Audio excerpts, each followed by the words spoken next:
Update now. A water search has been suspended after police say a woman jumped off the Prudence Island ferry.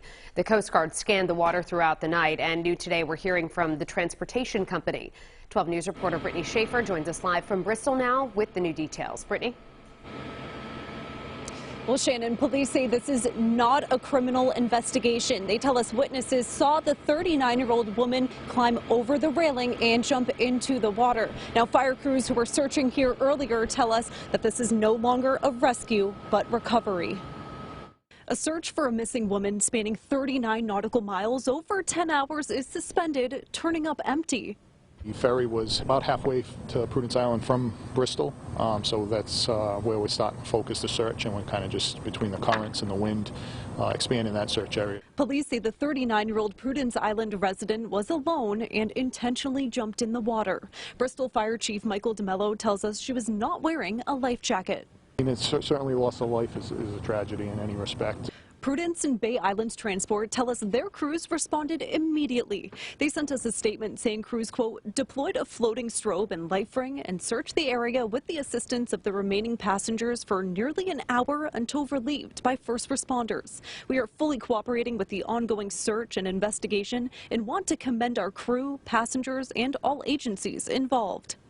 Crews began searching the water around 6:30 p.m. Monday, a half hour after witnesses say the woman went overboard. Local crews suspended their search at 9 p.m. while a Coast Guard cutter continued through the night. After starting again at daybreak, local crews and the Coast Guard suspended their search around noon pending further information. DeMello says the weather posed many obstacles the past 2 days. Yeah, last night the weather conditions were challenging, so that all plays a role. We still have plenty of electronics that we're using, different sonar and different capabilities, but expanding the search a little bit farther.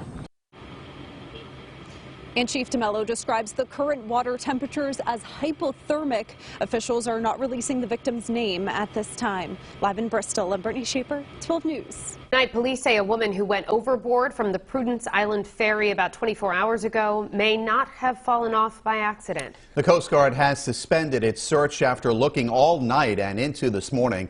12 News reporter Brittany Schaefer joins us now live from Bristol with what else she's learned. Brittany?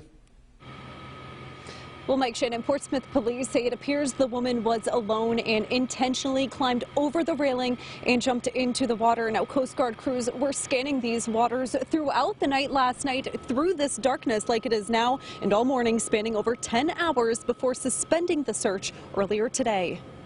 The search for a woman overboard has turned from a rescue to recovery. Being in the water all night with these temperatures, it's we'll be in a search and recovery operation now. The ferry was on a 30-minute trip to Prudence Island from Bristol when several passengers saw the woman fall off the boat around 6 p.m. Crews began searching by water and air within a half hour. At 9 p.m., local crews suspended the search due to weather and dark conditions, while a Coast Guard cutter continued searching through the night. This morning, crews from the state, Bristol, Portsmouth, and Coast Guard were back in the water at 8 a.m.